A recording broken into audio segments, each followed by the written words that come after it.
Hello friends, मैं कंचन आपका अपने चैनल पे बहुत-बहुत स्वागत करती हूँ और आज हम अध्याय 6 के अंतर्गत अध्ययन करेंगे जनसंख्या के बारे में।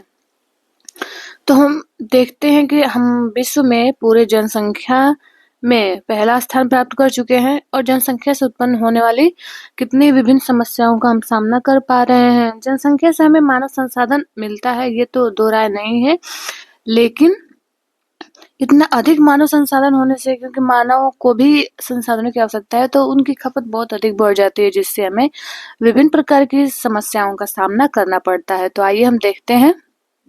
देखिए, सबसे पहले दिया है कि क्या हम मानव रहित विश्व की कल्पना कर सकते हैं, यानी मानव के बिना संसार का निर्माण कैसे हो सकता है। संसाधनों का उपयोग एवं सामाजिक तथा सांस्कृतिक वातावरण का निर्माण कौन करता है।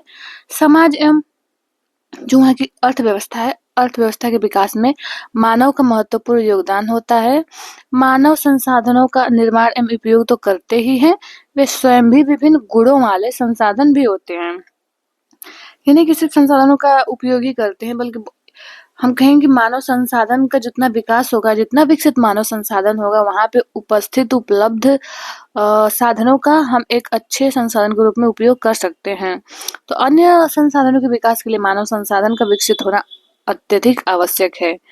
कोयला तब तक चट्टान का एक टुकड़ा था जब तक कि मानव ने उसे प्राप्त करने की तकनीक का आविष्कार नहीं किया था, तब तक उसे एक संसाधन नहीं बनाया था।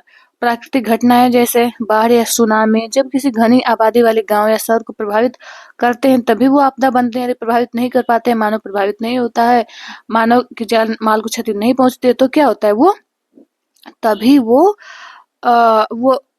नहीं होता है, तब तक उसे हम आपदा नहीं कह सकते। जब उसे प्रभावित होता है तभी हम उसे आपदा कहेंगे।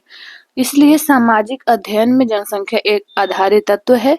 ये एक संदर्भ बिंदु है जिससे दूसरे तत्वों का अवलोकन किया जाता है, उसके अर्थ एवं महत्व ज्ञात किए जाते हैं।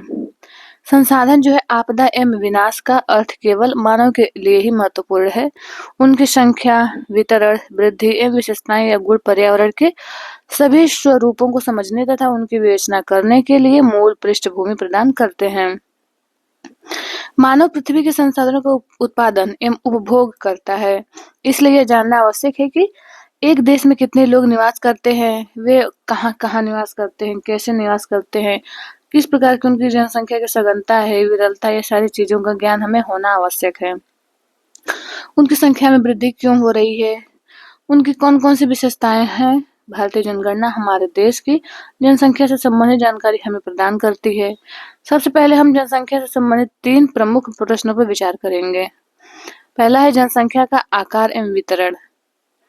देखिए, जनसंख्या के आकार व वितरण देखेंगे तो लोगों की संख्या कितनी है, वे कहाँ निवास करते हैं, किस किस प्रकार के क्षेत्र में, पर्वतों में, पठारों पे, मैदानों पे, सागर तटवर्ती क्षेत्रों में, यानी वितरण कहाँ-कहाँ है। तो इन सब का अध्ययन हम जनसंख्या के आकार व वितरण में करेंगे या करते हैं।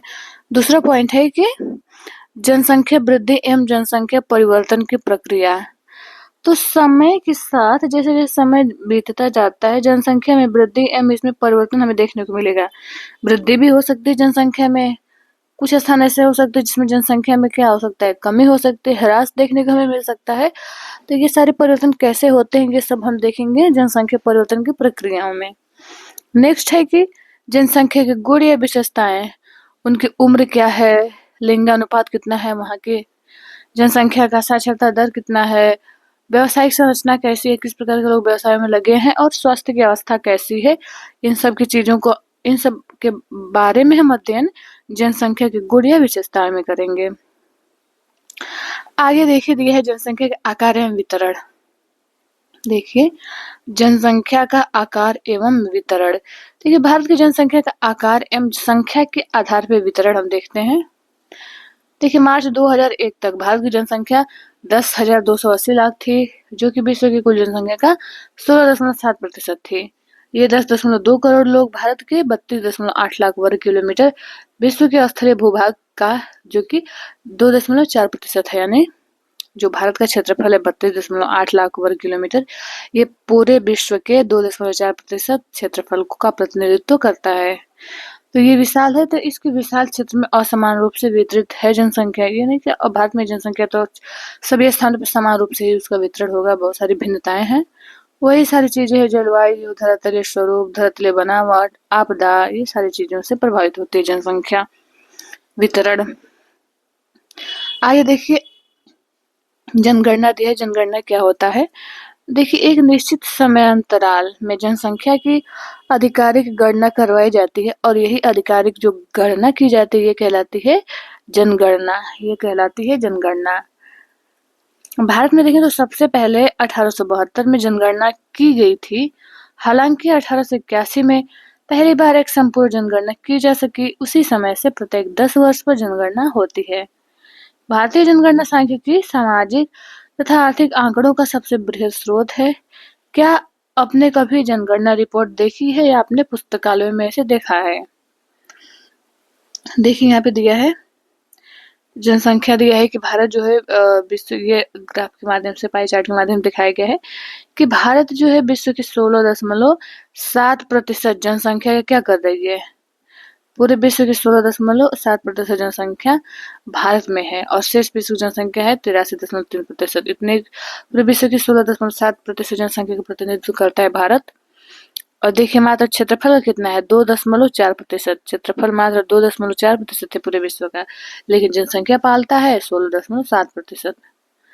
आगे देखते हैं घनत्व के, दिया है कि घनत्व के आधार पर, यहाँ से देखते हैं हम 2001 की जनगणना के अनुसार देश की सबसे जो अधिक जनसंख्या वाला राज्य ये है उत्तर प्रदेश। ये समानता सब लोग जानते हैं। और जहाँ की कुल आबादी है 1660 लाख।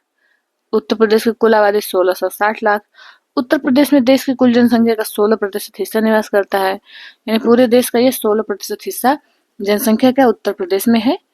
और दूसरी ओर देखें तो हिमालय क्षेत्र के राज्य सिक्किम की आबादी केवल 5 लाख ही है, मात्र 5 लाख है। इधर लक्षद्वीप में केवल 60,000 लोग निवास करते हैं। ये हम देख पा रहे विविधता कि किस प्रकार से भिन्न भिन्न राज्यों में ये विविधता हमें देखने को मिल रही है। देखिए जनसंख्या का वितरण दिखाया गया है इसमें इस चार्ट, पाई चार्ट के माध्यम से। देखिए उत्तर प्रदेश 16.16% प्रतिनिधित्व करता है, महाराष्ट्र में 9.42%, बिहार में 8.02%, बंगाल में, पश्चिम बंगाल में 7.79%, आंध्र प्रदेश में 7.41% और अन्य में 51.2% जनसंख्या निवास करती है। यानी ये जो उत्तर प्रदेश, महाराष्ट्र, बिहार, पश्चिम बंगाल, आंध्र प्रदेश ये प्रमुख राज्य हैं जो कि जनसंख्या की अधिकता वाले राज्य हैं। इसमें सबसे अधिक है उत्तर प्रदेश में। देखिए भारत की लगभग आधी आबादी केवल 5 राज्यों में निवास करती है। ये राज्य हैं उत्तर प्रदेश, महाराष्ट्र, बिहार, पश्चिम बंगाल एवं आंध्र प्रदेश। क्षेत्रफल की दृष्टि से राजस्थान सबसे बड़ा राज्य है। क्षेत्रफल की दृष्टि से सबसे बड़ा तो है, जिसकी आबादी भारत की कुल जनसंख्या का केवल 5.5%। यानी क्षेत्रफल तो अधिक है लेकिन आबादी कम है। कारण वही है कि शुष्क जलवायु, ना तो कृषि की उतनी सुविधा, उपजाऊ पर मिट्टियों का अभाव, इस वजह से। भारत में जनसंख्या के असमान वितरण का क्या कारण है? तो कारण आप सोचिए। हम देखते हैं घनत्व के आधार पर भारत में जनसंख्या का वितरण। घनत्व के आधार पर कैसा वितरण हमें देखने को मिलता है। जनसंख्या घनत्व असमान वितरण का बेहतर चित्र प्रस्तुत करता है।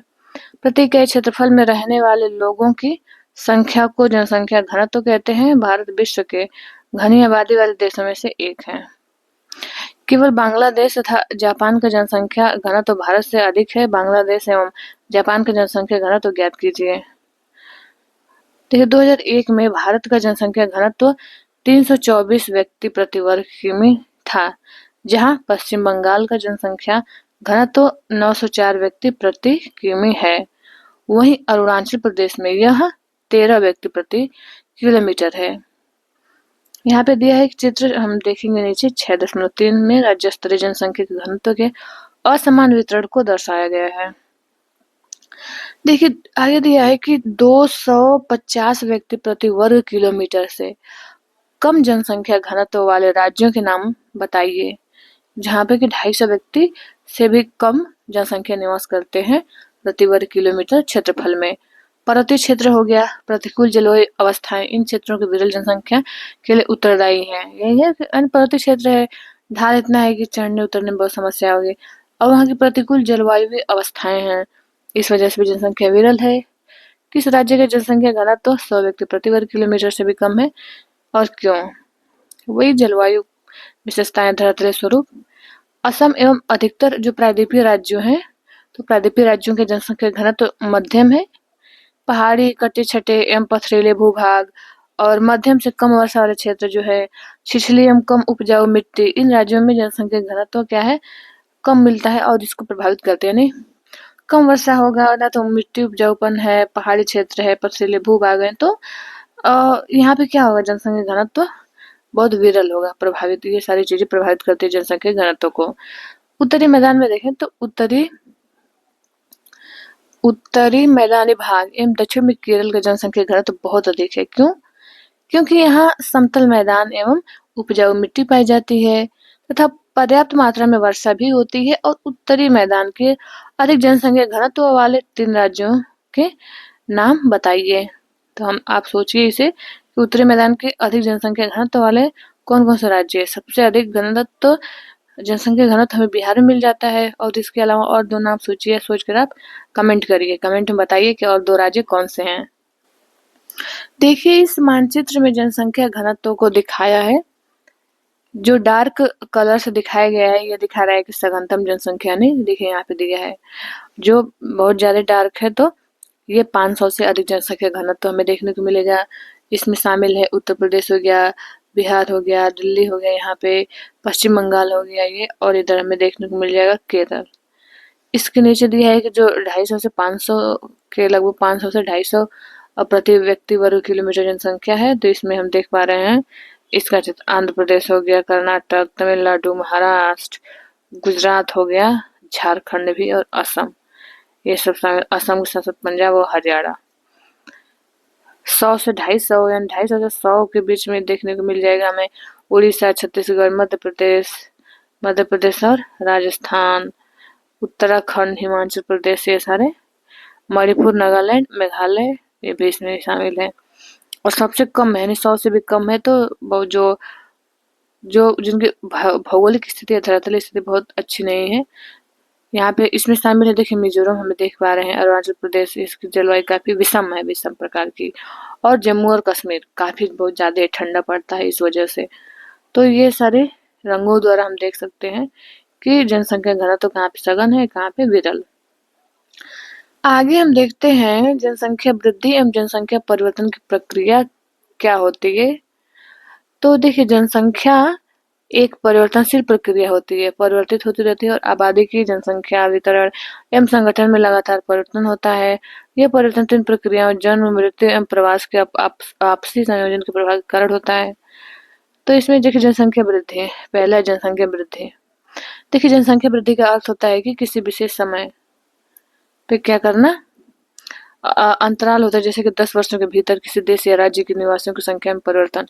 इन एक विशेष समय माना जाता है, उसमें कितनी जनसंख्या लोगों की बढ़ी है, वो होता है जनसंख्या वृद्धि। और इस प्रकार के परिवर्तन को 2 प्रकार से हम व्यक्त करते हैं।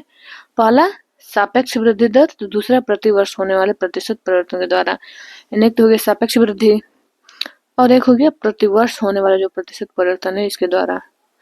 प्रत्येक वर्ष 1 दशक में बढ़ी जनसंख्या कुल संख्या में वृद्धि का परिणाम है। पहले की जनसंख्या जैसे 1991 की जनसंख्या को बाद की जनसंख्या जैसे 2001 की जनसंख्या से घटाकर इसे हम प्राप्त कर सकते हैं, तो इसे कहेंगे निरपेक्ष वृद्धि। 1991 की जनसंख्या को बाद की जो जनसंख्या है 2001 की, इससे घटा के जो हमें प्राप्त होगा वो होगा हमारा निरपेक्ष वृद्धि।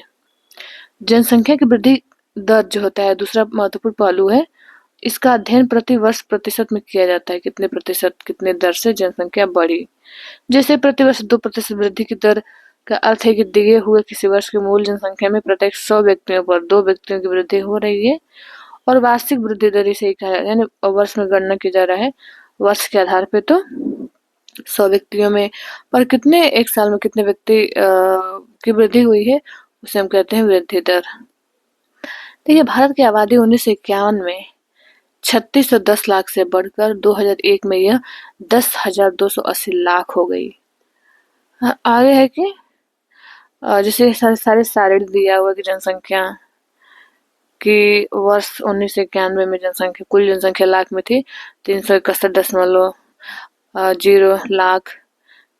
एक दशक में सापेक्ष वृद्धि दर देखें तो ये सापेक्ष वृद्धि दर है 42.43 लाख और प्रतिशत दर जो है 1.25 लाख। इस तरह हम ये सब सारणी देख सकते हैं। यहाँ पे आगे दे रहा है कि सारणी में हम देखे हैं कि 6.4 दर्शाता है कि 1951 से 1981 तक जनसंख्या की जो वार्षिक वृद्धि दर है ये नियमित रूप से बढ़ ही रही है, घटने का नाम नहीं ले रही है, सिर्फ बढ़ रही है। और ये जनसंख्या में तीव्र वृद्धि की व्याख्या भी करता है, जो 1951 में 3610 लाख से 1981 6830 लाख हो गई है। यानी 1951 से ये 3610 लाख से 1981 में यानी 20 सालों में ये 6830 लाख हो गई है। आगे दे रहे हैं कि इस सारणी को अध्ययन करने से पता चलता है कि वृद्धि दर में कमी के बावजूद प्रत्येक दशक लोगों की संख्या में नियमित रूप से वृद्धि हो रही है। यानी वृद्धि दर जो ग्रोथ रेट है वो तो कम है, लेकिन फिर भी हम देखें तो पूरे रूप में जनसंख्या बढ़ जा रही है, लोगों की संख्या में वृद्धि हो रही है, दर कम है। तो ये कह रहे हैं जनसंख्या बहुत बढ़ चुकी है, यदि कम भी वृद्धि किया जाए उसमें तो क्या होगा, फिर भी जैसे जनसंख्या इतनी बढ़ चुकी है, शुरुआत में क्या होता है, एक लोग 2 कपल यदि 5-5 बच्चे पैदा कर रहे हैं और लेकिन जनसंख्या इतनी बढ़ गई है, फिर बाद में लोग एक-एक भी पैदा करते हैं, तो अभी क्योंकि जनसंख्या बहुत बढ़ी हुई है तो उससे भी लोगों की संख्या बढ़ेगी ही। इसलिए ऐसा क्यों? इसीलिए ऐसा। किंतु 1981 से वृद्धि दर धीरे-धीरे कम होने लगी। इस दौरान जन्म दर में तेजी से कमी आई, फिर भी केवल 1990 में कुल जनसंख्या में 1820 लाख की वृद्धि हुई थी। इतनी बड़ी वार्षिक वृद्धि इससे पहले कभी नहीं की गई थी, जो हमें देखने को मिला था 1990 में। देखिए चार्ट दिया गया है भारत का कुल जनसंख्या वृद्धि दर 1951 से लेकर 2001 तक का है। तो हम देख पा रहे हैं बढ़ता ही जा रहा है। इस ग्राफ के माध्यम से हम देख पा रहे हैं कि जनसंख्या वृद्धि दर क्या है, बढ़ती ही जा रही है।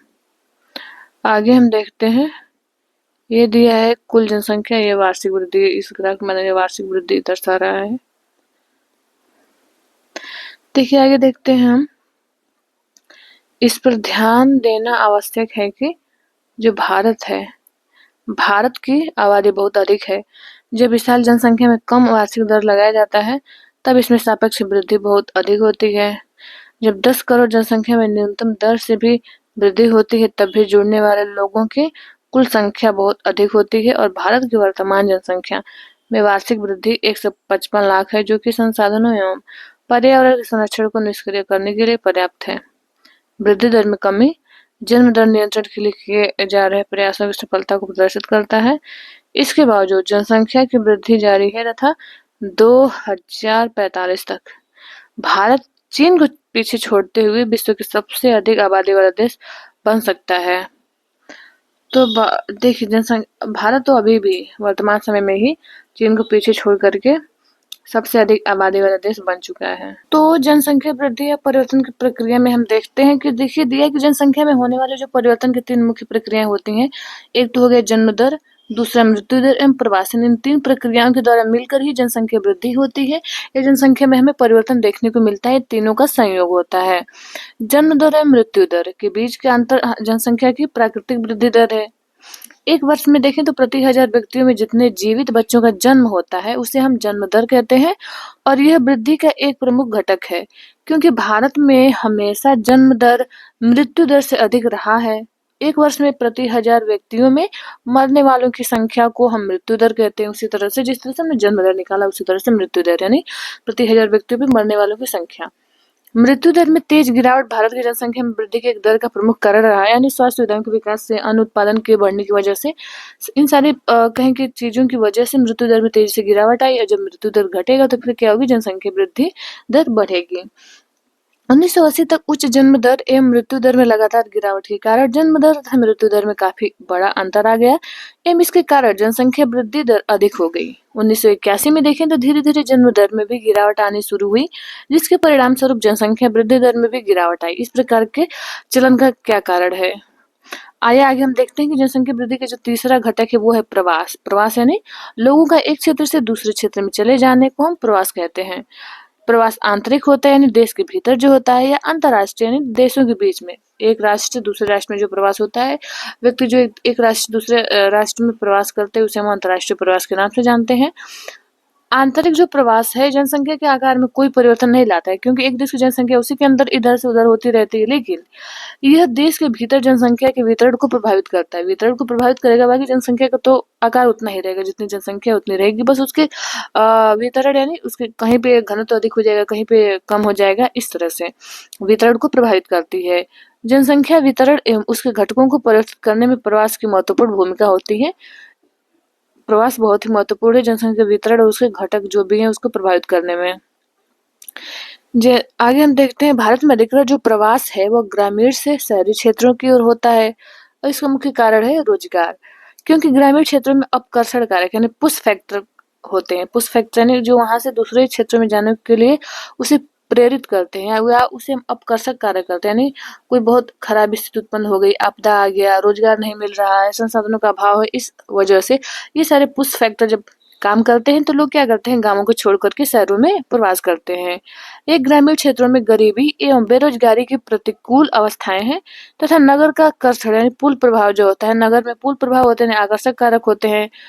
तो ये प्रभाव रोजगार में वृद्धि एवं अच्छे जीवन स्तर को दर्शाता है, और यही पुल फैक्टर जो होते हैं रोजगार में वृद्धि, अच्छा जीवन, लोगों को ग्रामीण क्षेत्र से शहरी क्षेत्रों की तरफ आकर्षित करता है। प्रवास जनसंख्या परिवर्तन का एक महत्वपूर्ण घटक है। ये केवल जनसंख्या के आकार को ही प्रभावित नहीं करता, बल्कि उम्र, लिंग के दृष्टिकोण से नगरीय एवं ग्रामीण जनसंख्या की संरचना को भी परिवर्तित करता है। भारत में ग्रामीण नगरीय प्रवास के कारण शहरों तथा नगरों की जनसंख्या में नियमित वृद्धि भी हुई है। 1951 में कुल जनसंख्या की 17.29% नगरीय जनसंख्या थी, जो 2001 में बढ़कर 27.78% हो गई। एक दशक 1991 से 2001 के भीतर हम देखें तो 10 लाख से अधिक जनसंख्या वाले नगरों की संख्या 23 से बढ़कर के 35 हो गई है। आयु संरचना कैसे प्रभावित करता है, तो आइए देखते हैं। देखिए, किसी भी देश में जो जनसंख्या की आयु संरचना है वहाँ के विभिन्न आयु समूह के लोगों की संख्या को बताता है। यानी जो भी लोग हैं वो किस किस आयु समूह के हैं, कितने युवा हैं, कितने वृद्ध हैं, कितने आश्रित शिशु अवस्था में है, बाल्यावस्था, ये सब चीजें। तो यहाँ जनसंख्या की मूल विशेषताओं में से ये भी एक है आयु संरचना। एक व्यक्ति की आयु उसकी इच्छा, खरीदारी तथा काम करने की क्षमता को पर्याप्त रूप से प्रभावित करता है। यानी आयु कम है तो वो आश्रित रहेंगे, काम नहीं कर पाएंगे, और उनको क्या होता है, युवा जनसंख्या को उनका पालन पोषण करना पड़ता है, तो इस तरह से प्रभावित कर रहे हैं। आगे है कि जैसे कि परिणाम स्वरूप जैसे बच्चे हो गए, वयस्क हो गए, जैसे वयस्क बूढ़े हो गए, इस प्रकार की संख्या जो है कार्य करने की क्षमता उनके पास नहीं रहेगी, तो आय संरचना भी हमारे रोजगार को, हमारे आय को क्या होगी, प्रभावित करेगी। आगे ऐसे दिया हुआ है कि जिस प्रकार से ये सारे प्रतिशत किसी भी क्षेत्र के आबादी के सामाजिक एवं आर्थिक ढांचे को भी निर्धारित होती है, इसके द्वारा इन सब के प्रतिशत द्वारा उस क्षेत्र के उस आबादी का सामाजिक और आर्थिक ढांचा निर्धारण देखने को मिलेगा हमें। और किसी राष्ट्र की आबादी को सामान्यतः 3 वर्गों में बांटा जा सकता है। वही आयु संरचना के दृष्टिकोण से सामान्यतः 3 वर्गों में बांटा जा सकता है। पहला तो हो गया बच्चा, जो कि सामान्यतः 15 वर्ष से कम, ये बच्चे वर्ग में बांट दिए। और ये जो है आर्थिक रूप से उत्पादनशील नहीं होते हैं। इनको भोजन, वस्त्र एवं स्वास्थ्य संबंधी सुविधाओं उपलब्ध कराने के लिए किस पे, ये युवा वर्ग पे निर्भर होते हैं। इसे वयस्क जो होते हैं इनकी आयु मानी गई है 15 से 59 वर्ष तक। तो ये आर्थिक रूप से उत्पादनशील होते हैं, जैविक रूप से भी प्रजननशील होते हैं और क्रियाशील भी होते हैं। ये जनसंख्या का कार्यशील वर्ग है, जो भी कार्य में जितने भी कार्य क्षमता होती है इसमें सबसे अधिक योगदान इन्हीं का होता है। तीसरा वर्ग हो गया वृद्ध। तो हमने देख लिया, पहला हमने देख लिया यहाँ पे, पहला हो गया बच्चे, दूसरा हो गया वयस्क और तीसरा हो गया वृद्ध। तो आयु संरचना के आधार पर हमने इन 3 वर्गों में बांटा है पूरी जनसंख्या को। इनकी आयु है 59 वर्ष से अधिक। तो इसमें देखते हैं कि आर्थिक रूप से ये भी उत्पादनशील या अवकाश प्राप्त हो सकते हैं। ये स्वैच्छिक रूप से कार्य कर सकते हैं, चाहे तो कार्य क्षमता नहीं है तो नहीं कर सकते हैं, लेकिन भर्ती प्रक्रिया के दौरान इनकी नियुक्ति नहीं होती है क्योंकि ये वृद्ध हो चुके हैं। कार्यशीलता इसमें उतनी नहीं है। बच्चों तथा बूढ़ों का प्रतिशत जनसंख्या के आश्रित अनुपात को प्रभावित करता है क्योंकि ये समूह उत्पादक नहीं होते हैं। भारत की जनसंख्या में इन तीनों समूहों के अनुपात को चित्र हम 6.6 में दर्शाया गया है। देखिए ये यहाँ पे अनुपात में दर्शाया गया है। आगे हम क्रियाकलाप देखिए, यहाँ पे दिया है क्रियाकलाप में कि आप अपने क्षेत्र में ऐसे कितने बच्चों को जानते हैं जो कि घरेलू सहायकों या श्रमिकों के रूप में कार्य करते हैं, यानी जिनकी समस्या आर्थिक स्थिति सही नहीं है। तो देखिए तो ये जो बालक वर्ग है ये भी क्या करते हैं, कार्य में कुछ न किसी छोटे मोटे कार्य में लगे होते हैं। और हम ये भी देख सकते हैं कि आपके क्षेत्र में कितने वयस्क रोजगार हैं, आप इसके कारणों के बारे में क्या सोचते हैं। तो रोजगार किसी भी क्षेत्र में वर्तमान समय में भी युवा बहुत सारे रोजगार हैं, ये जॉब की खोज में लगे हुए हैं, लेकिन नौकरियां उन्हें नहीं मिल पा रही हैं। और इन सब का मुख्य कारण तक पहले तो जनसंख्या वृद्धि है, इतना ओवर पॉपुलेशन हो चुका है कि इस वजह से किसी भी क्षेत्र में संसाधनों का अभाव है, तो अभाव होगा तो फिर उससे समस्याएं उत्पन्न होंगी। अगला है कारक लिंग अनुपात। देखिए लिंग अनुपात दिया है। लिंग अनुपात क्या होता है, देखिए प्रति 1000 पुरुषों पर महिलाओं की जो संख्या है इसको हम लिंग अनुपात कहते हैं। ये जानकारी किसी दिए गए समय में, माने उस समय में उस समाज में कितने लोग हैं, कितनी महिलाएं, कितने पुरुष हैं, यानी उस तात्कालिक समय में समाज में पुरुषों एवं महिलाओं के बीच समानता की सीमा मापने के लिए एक महत्वपूर्ण सामाजिक ये भी सूचक है। समानता हम माप सकते हैं, पुरुष स्त्री के हम अनुपात जान सकते हैं, समाज में कितने अनुपात में स्त्री पुरुष की संख्या है। लिंग अनुपात प्रायः महिलाओं के पक्ष में नहीं होता है, ऐसा क्यों होता है इसका पता लगाइए। देखिए सन 1951 से 2001 के बीच लिंग अनुपात को सारणी 6.2 में दर्शाया गया है। देखिए इस सारणी में दिखाया गया है लिंग अनुपात को। भारत में 1991 में लिंग अनुपात था, कितना था 946। 1961 में दिया हुआ है कि 1941, 1971 में 930, 1981 ईस्वी में लिंग अनुपात था भारत का 934, 1991 में यह 929 था और वर्तमान समय में कितना है 2001 में 933। यहाँ पे 933 2001 में और 2011 में है 943 लिंग अनुपात। देखिए यहाँ पे एक तथ्य दिया हुआ है कि जो केरल है, केरल में जो है प्रति 1000 पुरुषों पर महिलाओं की जो संख्या है 1058 है। पांडिचेरी में प्रति 1000 पर 1001 है, जबकि दिल्ली में प्रति 1000 पर 821 तथा हरियाणा में प्रति 1000 पे 861 है। सबसे अधिक महिला साक्षरता दर कौन सा राज्य में है, तो देखिए महिला साक्षरता दर यदि पूरी साक्षरता देखें तो केरल में है, तो महिला साक्षरता दर भी क्या होगा, केरल में ही अधिक होगा। आगे हम देखते हैं साक्षरता दर। देखिए साक्षरता जो है किसी जनसंख्या का बहुत ही महत्वपूर्ण गुण है, या मानव संसाधन का जो महत्वपूर्ण गुण है जिस आधार पर मानव एक संसाधन के रूप में उभर सकता है वो है साक्षरता। स्पष्टता केवल एक शिक्षित और जागरूक नागरिक ही बुद्धिमत्तापूर्ण निर्णय ले सकता है तथा शोध एवं विकास के कार्य कर सकता है। साक्षरता स्तर में कमी आर्थिक प्रगति में एक गंभीर बाधा है, यानी साक्षरता जब वहाँ का मानव समूह शिक्षित ही नहीं रहेगा, साक्षर ही नहीं रहेगा, तो फिर वहाँ के आर्थिक या सामाजिक सारी चीजों में बाधाएं उत्पन्न होंगी, विकास अवरुद्ध होगा। देखिए आगे दिया है कि 2001 की जनगणना के अनुसार एक व्यक्ति जिसकी आयु 7 वर्ष या उससे अधिक है, जो किसी भी भाषा को समझकर लिख या पढ़ सकता है, यानी उसे लिख रहा है और पढ़ भी सकता है, तो उसे क्या है साक्षर की श्रेणी में रखा गया है और उसकी आयु सीमा निर्धारित की गई 7 वर्ष से ऊपर, तो वो हो गए साक्षर। भारत की साक्षरता के स्तर में धीरे धीरे सुधार भी हो रहा है। 2001 की जनगणना के अनुसार देश की साक्षरता दर 64.84%, 64.84% है, और जिसमें पुरुषों की साक्षरता दर है आपका 75.26%, और महिलाओं की जो यही दर है ये है 53.67%, यानी टोटल 2001 के अनुसार ये जनगणना दिया गया है। व्यवसायिक संरचना हम देखें तो देखिए व्यवसायिक संरचना में दिया है कि आर्थिक रूप से क्रियाशील जनसंख्या का प्रतिशत विकास का एक महत्वपूर्ण सूचक होता है, यानी पूरी जनसंख्या है उसमें से कितनी जनसंख्या आर्थिक रूप से क्रियाशील है, इसके द्वारा वहाँ के विकास का हमें पता चलेगा। विभिन्न प्रकार के व्यवसायों के अनुसार किए गए जनसंख्या के वितरण को व्यवसायिक संरचना कहा जाता है। किसी भी देश में विभिन्न व्यवसायों को करने वाले भिन्न-भिन्न लोग होते हैं। व्यवसायों को सामान्यतः प्राथमिक, द्वितीयक एवं तृतीयक श्रेणियों में वर्गीकृत किया जाता है। प्राथमिक इनमें कृषि, पशुपालन, वृक्षारोपण एवं मछली पालन तथा खनन आदि क्रियाएं शामिल हैं। द्वितीय क्रियाकलापों में उत्पादन करने वाले उद्योग है, भवन है, निर्माण कार्य आदि सारी क्रिया आते हैं। तृतीय क्रियाकलापों में परिवहन, संचार, वाणिज्य, प्रशासन तथा सेवाएं शामिल हैं।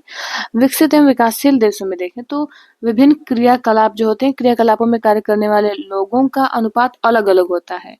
वहीं विकसित देशों में द्वितीयक एवं तृतीयक क्रियाकलापों में कार्य करने वाले लोगों की संख्या का अनुपात अधिक होता है, क्योंकि थोड़े विकसित हो जाते हैं इस वजह से। विकासशील देशों में देखें तो प्राथमिक क्रियाकलापों में कार्य जो रत लोग हैं, इनके अनुपात अधिक होता है विकासशील देशों में। भारत में देखें तो भारत में कुल जनसंख्या का 64% भाग केवल कृषि कार्य करता है और द्वितीयक एवं तृतीयक क्षेत्रों में कार्यरत लोगों की संख्या का अनुपात क्रमशः 13 तथा 20% है। यानी द्वितीयक जो कार्य क्षेत्र लोग लगे हैं 13%, व तृतीयक में 20% हैं। वर्तमान समय में बढ़ते हुए जो औद्योगिकरण है एवं शहरीकरण में वृद्धि होने के कारण द्वितीयक एवं तृतीयक क्षेत्र में व्यावसायिक परिवर्तन भी हुआ है भारत में। स्वास्थ्य एक अलग दिया है। स्वास्थ्य जो है ये कैसे प्रभावित करता है, ये किस तरह से वहाँ के मानव संसाधन को।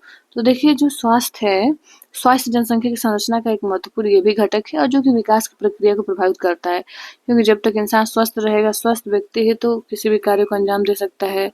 स्वस्थ शरीर में स्वस्थ मन का क्या होगा, निवास होगा। तो जब तक व्यक्ति स्वस्थ नहीं होगा वो किसी भी कार्य को अच्छे से नहीं कर पाएगा। आगे दिया है कि सरकारी कार्यक्रमों में निरंतर प्रयास के द्वारा भारत की जनसंख्या के स्वास्थ्य स्तर में महत्वपूर्ण सुधार हुआ है। मृत्यु दर जो कि 1991 प्रति 1025 थी, 2001 में यह घटकर 8.1 रह गई। यानी 1991 में 1000 व्यक्ति 25 व्यक्ति मर जा रहे थे, लेकिन यही 2001 में यह 8.1 रह गई है। औसत आयु जो कि 1991 में मात्र 36.7 वर्ष थी, ये बढ़कर 2001 में कितना हो गया है, 64.6 वर्ष। देखिए महत्वपूर्ण सुधार बहुत से कारकों जैसे कि जन स्वास्थ्य, संक्रामक बीमारियों से बचाव एवं रोगों के इलाज में आधुनिक तकनीकों के प्रयोग के परिणाम स्वरूप हुआ है। महत्वपूर्ण उपलब्धियों के बावजूद भारत के लिए स्वास्थ्य का स्तर एक मुख्य चिंता का विषय है। इतनी उपलब्धियों के बावजूद भी चिंता है भारत के लिए स्वास्थ्य। प्रति व्यक्ति कैलोरी की खपत अनुशंसित स्तर से काफी कम है। जो एक व्यक्ति के लिए जितने भोजन की आवश्यकता होती है, जितनी कैलोरी, उससे काफी कम भारत के जो नागरिक हैं वो ग्रहण कर पाते हैं। और हमारी जनसंख्या का एक बड़ा भाग कुपोषण से भी प्रभावित है। शुद्ध पीने का पानी तथा मूल स्वास्थ्य रक्षा सुविधाएं ग्रामीण जनसंख्या में केवल 1/3 लोगों को ही, मात्र 1/3 लोगों को ही ये सारी स्वच्छ पानी व मूल स्वास्थ्य सुविधाएं उपलब्ध हैं। इन समस्याओं को एक उचित जनसंख्या नीति के द्वारा हल करने की आवश्यकता है। किशोर जनसंख्या हम देखें तो किशोर जनसंख्या के बारे में दिया है कि भारत की जनसंख्या का सबसे जो महत्वपूर्ण लक्षण है, इसकी किशोर जनसंख्या का आकार है। किशोर जनसंख्या भी भारत में बहुत अधिक है। ये भारत की कुल जनसंख्या का 5वां भाग है किशोर जनसंख्या। किशोर प्रायः कब से माना जाता है, 10 से 19 वर्ष तक के वर्ष आयु के जो लोग हैं, इन्हें माना जाता है किशोर। और भविष्य के सबसे महत्वपूर्ण मानव संसाधन है किशोर। किशोरों के लिए पोषक तत्वों की आवश्यकता होती है, बच्चों तथा वयस्कों से अधिक होती है। कुपोषण से इनका स्वास्थ्य खराब हो जाता है, विकास अवरोधित हो सकता है। परंतु भारत में किशोरों को प्राप्त भोजन में पोषक तत्व अपर्याप्त होता है। बहुत सी किशोर बालिकाएं रक्तहीनता से रक्ताल्पता इससे पीड़ित होती हैं। एनीमिया, विकास की प्रक्रिया में उनकी समस्याओं पर पर्याप्त ध्यान नहीं दिया गया। किशोर बालिकाओं को अपनी समस्याओं के प्रति संवेदनशील बनाना चाहिए था। शिक्षा के प्रसार तथा इसमें सुधार के द्वारा इनमें उन समस्याओं के प्रति जागरूकता बढ़ाई जा सकती है, स्वास्थ्य सुविधाओं के बारे में, और किशोरों को भी इनसे जागरूक किया जा सकता है। आगे दे रहा है राष्ट्रीय जनसंख्या नीति। देखिए इसमें दिया है कि परिवारों के आकार को सीमित रखकर एक व्यक्ति के स्वास्थ्य एवं कल्याण को सुधारा जा सकता है। और हम सुधार कैसे सकते हैं, विभिन्न प्रकार के राष्ट्र सरकार, केंद्र सरकार द्वारा, राज्य सरकारों द्वारा जनसंख्या नीति बनाई जाए। तो राष्ट्रीय जनसंख्या नीति यानी पूरे भारत में लागू होगी ऐसी नीति बनाई जाए, जो कि ताकि इस नीति से प्रभावित होकर के लोग या फिर इसके दबाव में आकर के जनसंख्या नियंत्रण के बारे में सोचें। देखिए आगे दिया है कि भारत सरकार ने 1952 में एक व्यापक परिवार नियोजन कार्यक्रम को प्रारंभ भी किया। वो परिवार कल्याण कार्यक्रम जिम्मेदार तथा सुनियोजित पितृत्व को बढ़ावा देने के लिए कार्यरत हैं। राष्ट्रीय जनसंख्या जो नीतियां हैं 2000 कई वर्षों के नियोजित प्रयासों का भी परिणाम है। जो जनसंख्या नीति बनाई गई है, राष्ट्रीय जनसंख्या नीति जो 2000 आई थी, ये कई वर्षों की यानी बहुत वर्षों के नियोजन के बाद ये नीति लागू की गई। और राष्ट्रीय जनसंख्या नीति 2000 जो है ये 14 वर्ष से कम आयु के बच्चों को निःशुल्क शिक्षा प्रदान करने, शिशु मृत्यु दर को प्रति 1000 में से 30 से कम करने, व्यापक स्तर पर टीका रोधी बीमारियों से बच्चों को छुटकारा दिलाने, लड़कियों के शादी की उम्र को बढ़ाने के लिए प्रोत्साहित करने तथा परिवार नियोजन को एक जन केंद्रित कार्यक्रम बनाने के लिए नीतिगत ढांचा प्रदान करती है। आइए हम देखते हैं राष्ट्रीय जनसंख्या नीति 2000 और किशोर के बारे में।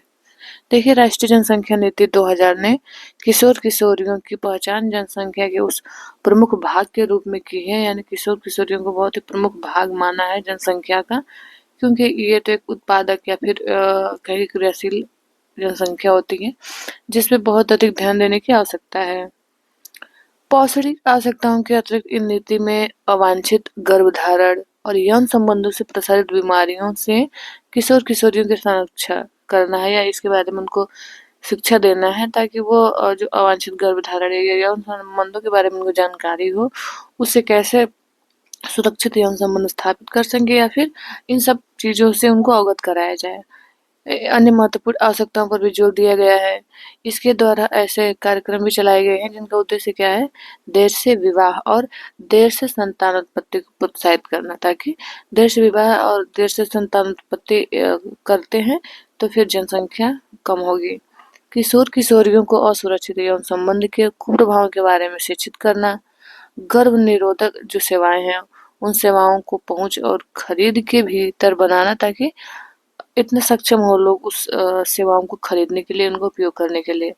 खाद्य संपूरक और पौष्टिक सेवाएं उपलब्ध करवाना और बाल विवाह को भी रोकने के कानूनों को सुदृढ़ करना है, ताकि जनसंख्या को नियंत्रित किया जा सके।